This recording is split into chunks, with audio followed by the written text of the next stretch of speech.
infuriate people with your stupid comments. It's my show. Can you put the camera on me, please? He's just a co-host. People say you do things for the ratings. They say you do things for controversy. That David Icke's a nutter. I love that. It's very difficult for people to talk about this kind of stuff. Really? Yes.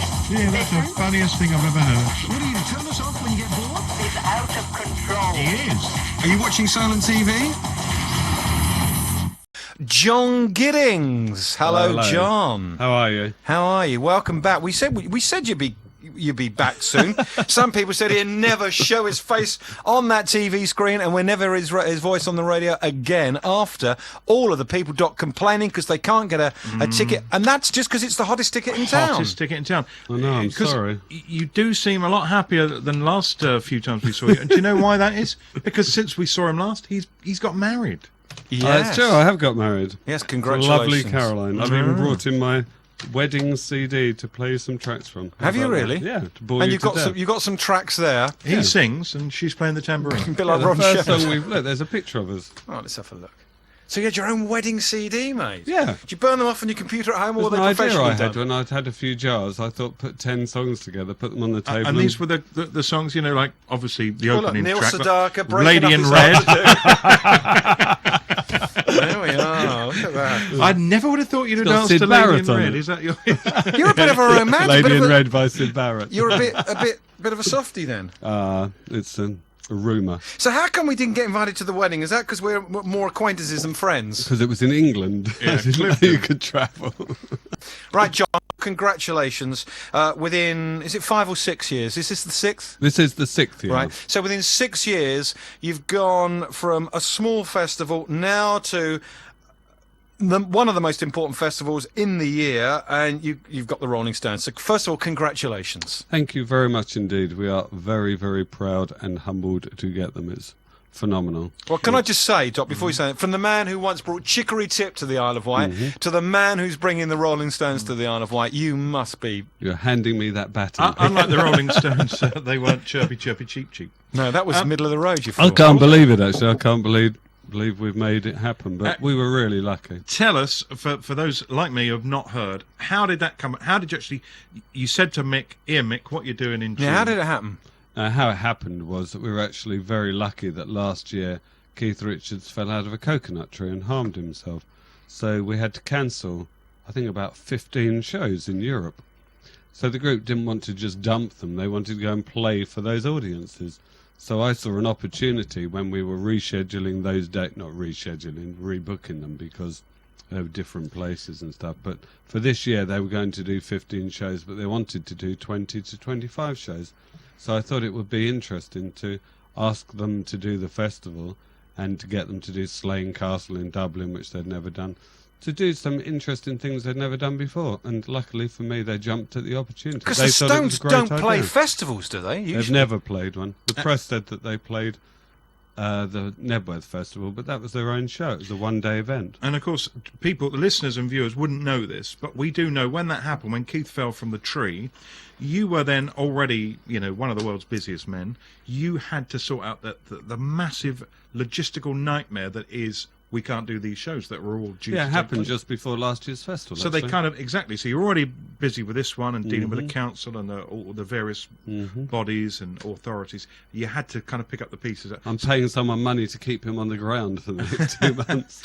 Does that mean, though, that they kind of owed you one, the Stones, knowing that you No. had all that extra No, work? not That's at just all. your job. That's my job. That's what you do for a living. I don't think they owe me one, definitely.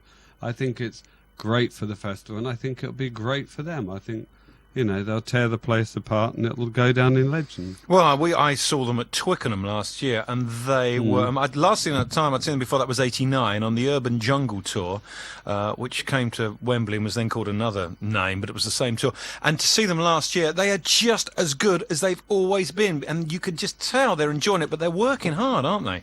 They're definitely better than they ever were. They're just still in their prime. They can cut it more than any other band I've seen.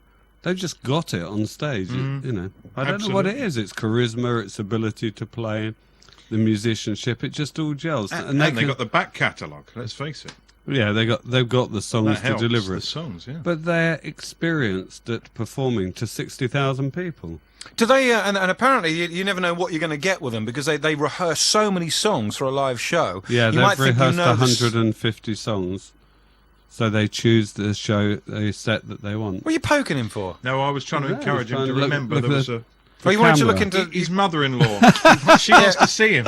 yeah. She hasn't got Sky Television. Oh, No, we'll send her a we'll sort you out DVD. DVD. Hello, Mum. Buy a Sky, John. You can afford it. Get the woman a dish. We'll club together. I mean, Right, 01983822002, 01983822002. John Giddings is here, and John, there are a large amount of unhappy islanders, and it's not all your fault, of course. You could only sell so many tickets, and as we've said before, just because you live in Wembley doesn't entitle you to a ticket to the FA Cup final. If you live in Wimbledon, you shouldn't have an unfair advantage on going to see the tennis. Someone in Coventry, Aberdeen, the Isle of Wight might want to see it. This is the situation we've got now, isn't it? Yeah, I'm really sorry. I mean, we never expected that we would sell out within 2 days. We thought the fairest way of doing it was to put them on the phones and on the internet so everybody had an equal chance. And we hadn't even announced the Rolling Stones then. I knew we had them, but I wasn't allowed to be able to announce them. And after all those bands won all the Brits, I thought, well, if there is a problem with the Stones, we should at least announce and get the tickets out there. So, I'm really sorry about it. The one thing that might be possible, and I say might, is that we get a license for a limited capacity, and the capacity includes the policemen, the people who sell the hot dogs, the security. and there are men. thousands of those There are people thousands on the site, of yeah. them, thousands more than you would imagine. So if for any reason we can cut that figure down, it would mean that we could sell a few more tickets. And if we could sell a few more tickets, I would certainly sell them on the island, prioritise the You island. would you? A little Yeah. more quietly, maybe, so that islanders knew that. Yeah, just something that other So you people pick didn't. maybe one outlet, say HMV, yeah, like HMV or something. and you would give the date, yeah. and there would be 500, 1,000, 2,000, Do you whatever. think that's a good or a bad idea? Because you might create more havoc. Well, you than see, you- the It's a thing is, fantastic it's a great idea, but the first 500 people are going to think you're the greatest thing since sliced bread. The people after that are still going to be hacked off. And Don't think we should auction them then. well, the thing is, now you did the auction, right? And you got the county press wrote what I thought was a bit of a negative thing about it. The thing is, John, Yeah, that they you did, shoot but, from the hip. You are used to dealing with some pretty awkward people, I'm sure, in your business, and you call a spade a spade. When the county press phoned you, I don't know if you're having a bad day, I don't know if you're taking the mickey out of them, but what happened with the tickets you auctioned? Why did you auction 100 tickets? What are you going to do with the money? And why did you... When people buy tickets, some credit cards get rejected, so you get some tickets back. And we thought it would be a good idea to auction them ourselves as opposed to people selling them on eBay and give some of the money to charity. But the county press called me up and made some naff comments, so I made some naff comment back, really. It was just a storm in a teacup. which was funny, but the county press thought, we've got him. But you were going to give the money to the Isle of Wight Hospice all along. Yeah, but there's also the Respite Centre at the top of Seaclades Park. It's not just the Earl Mountbatten Yeah. Hospice, there's the other one as well. You know the one I mean, opposite the Yeah, school. we know Yeah. the one you mean. Yeah. So the money gets split between them. It was about $3,500 or something. Yeah. But see, the other thing is, of course, you don't, in a way, you're your own worst enemy because you don't shout about the money you give to charity. So because you're not doing this kind of Jimmy Savile, how's about that, then I'm giving it all away, I'm Mr. Wonderful. This is a man, of course, who has supported the organisation which I'm involved with, OZEL, supports White Crystal Water. The organisation exists to support people with disabilities, and that's something that Solo Why have doesn't done White since the very Crystal beginning. Water get more coverage? Why, when you go around the Isle of Wight, why can't you buy White Crystal Water in shops or pubs or Liberties or Joe's? Or... like anything, I suppose if we were island farmers, we'd be saying, well, because local producers often aren't supported by bigger shops. We've and got a call stores. coming in. By the way, he's not perfect. He can be a grumpy old son of a Not since sometimes. he's been married. Hi, who's this? Oh yeah, it's Steve from London. Hello, Steve. Are you in London at the moment? Are you on the Isle of Wight? No, I'm in London at the moment. I will be on the Isle of Wight for the festival.